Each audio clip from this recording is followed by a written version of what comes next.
Hi అండి అందరికీ. నేను ఈరోజు కాకరకాయ కారం చేద్దామని చేస్తున్నాను.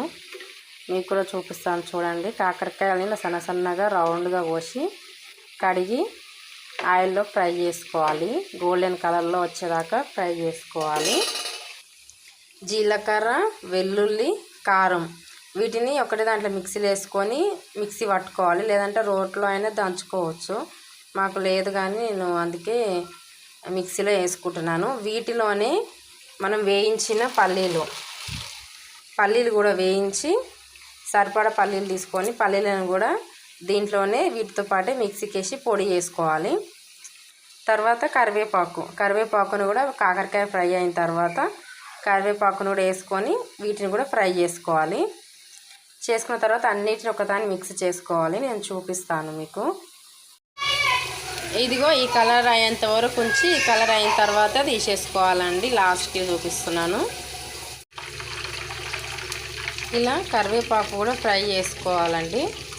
చూడండి, మన కరివేపాకు ఎక్కువ వేసుకుంటే హెల్త్కి మంచిది, టేస్ట్ కూడా బాగా వస్తుందండి. నేను హాఫ్ కేజీకి ఎన్ని కరివేపాకు వేసుకున్నాను, ఇంత తీసుకున్నాను. హెయిర్కి కూడా మంచిది. కరివేపాకు చాలా మంచిదండి హెల్త్కి. అలాగే పొడిలో కూడా మనం ఇలా ఫ్రై చేసేసుకుంటే చాలా మంచి టేస్ట్ వస్తుందండి. అలాగే నేను ఇంకో పల్లీలు కూడా వేయించేసుకున్నాను. జీలకర్ర, వెల్లుల్లిపాయ, పల్లీలు, కారం వీటన్నిటిని మిక్సీకి పట్టి తర్వాత మనం మిక్సీ చేసుకోవాలి. చూడండి, ఇలా ఫ్రై చేసుకోవాలి. కాకరకాయలు ఆల్రెడీ ఫ్రై చేసి నేను ఇలా గిన్నెలోకి తీసుకున్నాను.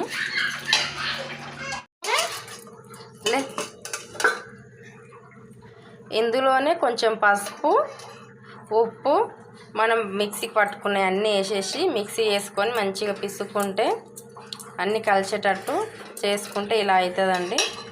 చూడండి ఎంత బాగుందో. మా పిల్లలకైతే మస్తు నచ్చిందంట. చూడండి ఎంత బాగుందో కాకరకాయ కారం పొడి.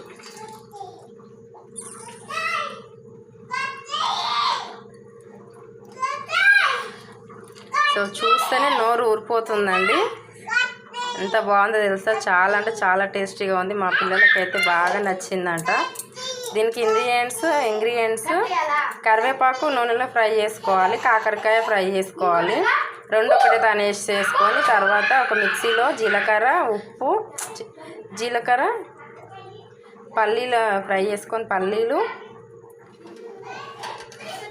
కారం, వెల్లుల్లిపాయలు వేసుకొని మిక్సీ కట్టుకొని ఆ పొడిలో కలుపుకొని ఇలా మిక్స్ చేసేసుకుంటే కాకరకాయ కారం రెడీ.